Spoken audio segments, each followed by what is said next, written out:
Welcome to Tashkent 2014, one of the preliminary tournaments leading up to the candidates final for the World Championship Challenger. It's in a series of FIDE Grand Prix series. A lot of great players in here, but especially for me is my buddy Carl Nakamura is in it, and I hope Carl does well. Anyway, folks, FIDE Grand Prix Series, Tashkent 2014. Games coming up. Hi folks, John Cordisco here.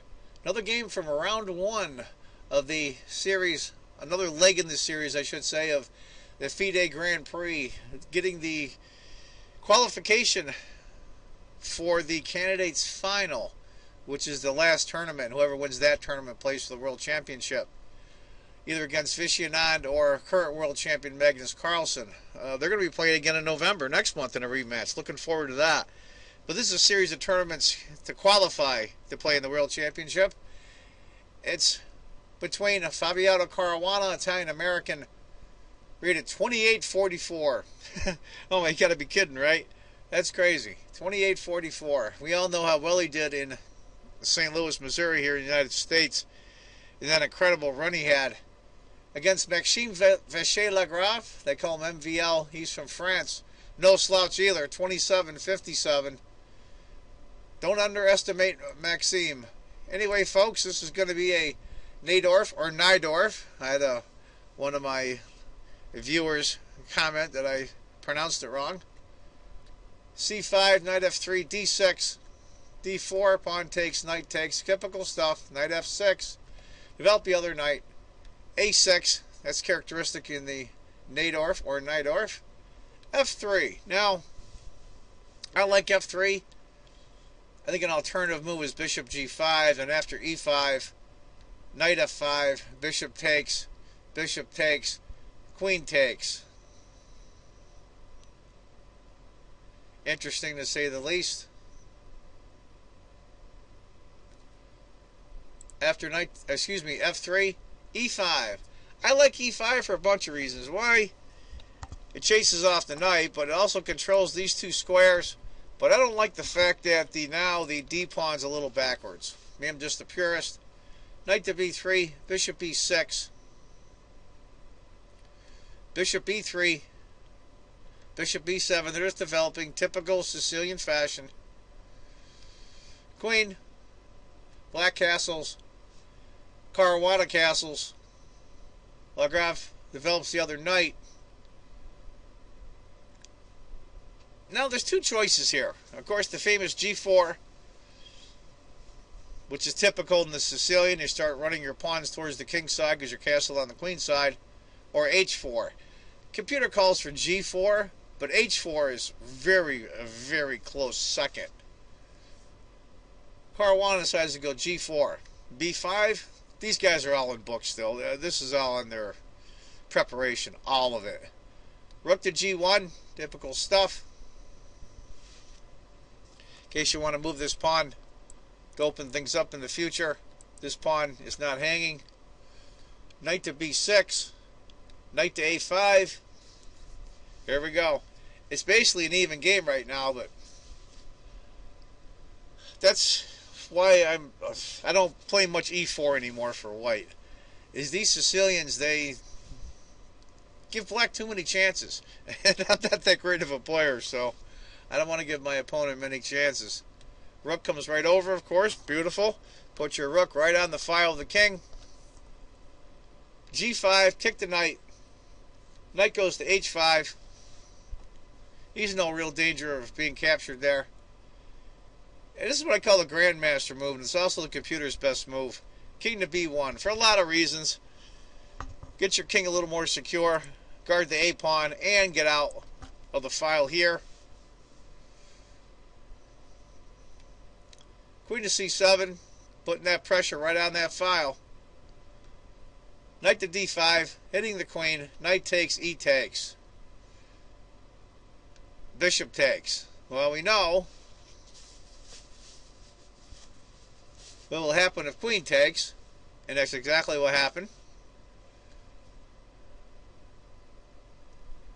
Now what would you do here is I would probably take the c-pawn in a second. I would. I'd take the pawn in a second.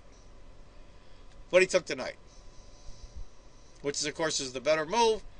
And that's why they're playing in the Grand Prix and I'm not. Now, technically, black's up a pawn, but it's a pretty even game here. I think black's got a pretty good attack. If he can get that bishop off of e7 and do some good somewhere, I think he's got something going here. Well, let's see how Maxime does this.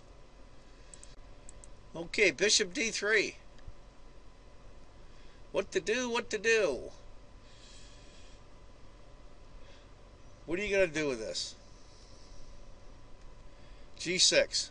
I tell you the truth, I really don't like that. Queen to c7 was the alternative move, but you have to do it, you have to do it. That g-pawn is so far advanced for white, you've got to do something here. And, of course, it guards the f5 square, which is also important as well. Maybe in the future you could see things like knight here, knight come back here, if he had to. c4. Knight hits the queen, bishop takes, pawn takes. Now I think that helps out black a little bit with that pawn on e4. You don't have the open files, and there's really no way to dislodge that pawn on f4 for black. And it's still hitting the g-pawn here. So this queen might be tied down and babysitting that pawn. Pawn takes, queen takes. What do you do here? Go back to queen 7. There's c7 for the queen. Nah, Maxime makes the right move. Queen a7. That does a lot of things. Queen can come in here, come in here. It also guards the bishop. Bishop b4, controlling some key squares. Rook c7. He wants to double up with the rooks. Makes perfect sense to me. Bishop d5. Now he's running the diagonal on the king. This pawn is kind of SOL right now, for what we see in America. Queen f2. Getting the queen right down into the action. Now, of course, we're looking at things like queen here in the future. Queen to b3, just to guard against that nonsense. He gives up the pawn. Queen takes h2. And right now, it's about a third of a pawn advantage on the computer off screen. I'm using Fritz 13. For black, it's an even game. Even though black's up a pawn, it isn't that big of a deal because of white's two passers here. Eventually, these pawns are going to get rolling. a4, here we go. Rolling the pawns. Queen f2, getting the queen back in the action and help out on the queen side. Rook to c1, looking to exchange rooks. The computer likes rook c5, and I think I might as well. But he decides to go rook a7, which is a good move as well. It kind of slows down the advance of the a-pawn a little bit. Queen to b4. Threatening the pawn here on f4. Queen comes up. Now this is an interesting move. The computer likes queen to b5, and I kind of agree to slowly start edging that pawn down. Rook c to d1. Now why would he want to guard that? To me, that's a mystery. I went over this game earlier, and I just don't understand that move. I guess that's not strong enough to understand. Maybe somebody could post in the comments, why do you think that move was necessary? Maybe thinking queen here or rook here. I really don't know. Queen e5. Queen to b5. Probably what I should have done before. King to g7. Now, if it was wanting what bishop takes g5, rook takes g5, what are you going to do here?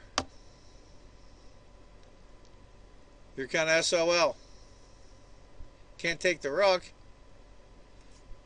If you take the rook, Bishop checks. You lose the queen. So that pawn wasn't so free. Bishop c6. Looks like white's getting ready to start marching that a-pawn down. Rook to c8, but just as cool as can be. By Vacher-Lagrave. Just slowly starts to stymie white. Rook g2. d5. Bishop takes. Interesting might have been rook to c2. And after queen takes, rook takes, queen, rook to c1. I don't like it that much for white, but it was an alternative from the computer, which I don't like. After bishop takes, rook to c5, queen to b3, bishop takes the pawn. Now for some reason, in the last few moves, I thought white was doing okay, but now it looks like he's just falling apart. His pieces seem to be so uncoordinated. Bishop c4, bishop f6, putting extra pressure on the b2 pawn. Rook goes to e2 just to chase the queen off. Queen f5 check. Rook e4. That's a good spot for that rook. 1, it's right in the center of the board, can go all over the place. And 2 is on a light square, so the bishop can't chase it off. The only thing can chase it off is either the queen or another rook. Rook to e5. And this is why I think Caruana stumbles. Bishop d3, the computer likes, which I like as well. What do you do? What do you do? But he played rook d to e1. Now I have to say honestly, that's a very natural human move. Computer like bishop d3. Then after rook takes, bishop takes, queen to c5. It's an almost 2-point advantage for white. So that's probably why Caruana didn't do that. But I think he realized that rook at d to e1 would have rook takes, rook takes. Also, tell you the truth, instead of rook takes e4, h5 was really liked by the computer as well. Then queen to d3, rook takes, rook takes, rook takes, bishop e6. And black's just winning. But after rook takes, rook d7. Now he goes bishop d3, rook takes, bishop takes, queen to d7. And that might be a better scenario for him than the other scenario. Well, that's still horrible. Now, you've got black's up a pawn, but he's up much more than that. I mean, he's got... There's no way that a-pawn could have enough time to get down the board for white. Queen to b5. He's trying, though. Queen takes, pawn takes. Now he's figuring, okay, I got clear sailing. Bishop d4. That's the problem with opposite color bishops, is you can take and block the square that the pawn is going to. And with those passers on the other side, black should win this easily. King to c2, h5, b6. He has to take it just to get himself a tempo. f5. It's over. Bishop c6, pawn, bishop. King comes up. You got 4 pawns on one, and the bishop's guarding the other pass pawn on the other side. King to e2. I think Caruana's just posturing here, but g4, king f1, king g5, and the king's going to come in. And that's where Fabiano Caruana, number 2 rated player in the world, resigns. To give you an idea, after g5, king to g2, h4, it's just over. So Fabiano threw in the towel. Great game by MVL. Tough break for Fabiano. Now, I do have to say, though, I like Fabiano. He's an Italian-American. He's born in the United States. He lives in Europe a lot, but he plays for Italy, but he's really an American. And I want nothing but the best for Fabiano. But my buddy Carl Nakamura is in this tournament. So anything that helps Carl, either directly or indirectly, I have to go along with. And Fabiano losing does do that. Great game by MVL, though. Anyway, folks, that's it from round one of the latest in this series of Grand Prix events leading up to the World Championship. I hope you enjoyed it. I want to thank my 200th subscriber. That's a big deal to a little chess guy like me. When there's a million chess channels all over YouTube and I have 200 subscribers in about a year and a half, I personally appreciate it. Whoever you are, thank you very much. And if you haven't subscribed, please do. And as I always say, if you think chess is just a game, you're not playing it right. Take care, folks. Bye-bye. If you think chess is just a game, you're not playing it right. And it is for the players. It's not just a game. A game is Monopoly. A game is, Scrabble. A game is, any video game. This is much different. In fact, a lot of world-class players actually call it sport. And they have Olympiad every 2 years from around the world. It's quite the deal. It's huge. I wish it was bigger in this area, but we're going to try to change that. Just a few reasons why John Cordisco started the Broome County Chess Championship nearly 4 years ago. Players got together in Binghamton to compete for a big trophy and prize at Cordisco's Chess Center on Shenango Street Saturday. When you're playing chess on tournament day, you forget about everything else in life, and all you worry about is 32 pieces and 64 squares. Games run through Sunday with nearly a dozen people competing this weekend. There are 2 categories, open and reserve, for players of different skill levels. Many hope championships like these will bring more people to the game. There are now ways to play that are kind of high-tech on the internet, but it's really a very old game, and I don't know why it doesn't. I think we just need someone like Fischer to give chess a shot in the arm. For the younger people, I think that's a great thing because they really have to think, and when they're on Facebook or they're playing their video games, and it just becomes second nature, but this really makes them think. But the event means more to Cordisco than just handing out trophies. Every year he holds it in honor of his brother Francis, keeping his memory alive. My youngest brother, he wasn't a chess player, he was a hockey goalie. He was a good one too, but he passed away a couple of years ago. My parents were pretty emotional when I first did it, and his 2 boys, my nephews, they know about it, and they really appreciate it. It's pretty cool. It's just something that I do, to honor him. It's sad in a way, but it also isn't, too, that he still carries on. Building blocks of a tradition that means so much to so many in the Southern Tier, and one that Cordisco hopes will make chess big again. In Binghamton, Elise McGalanis.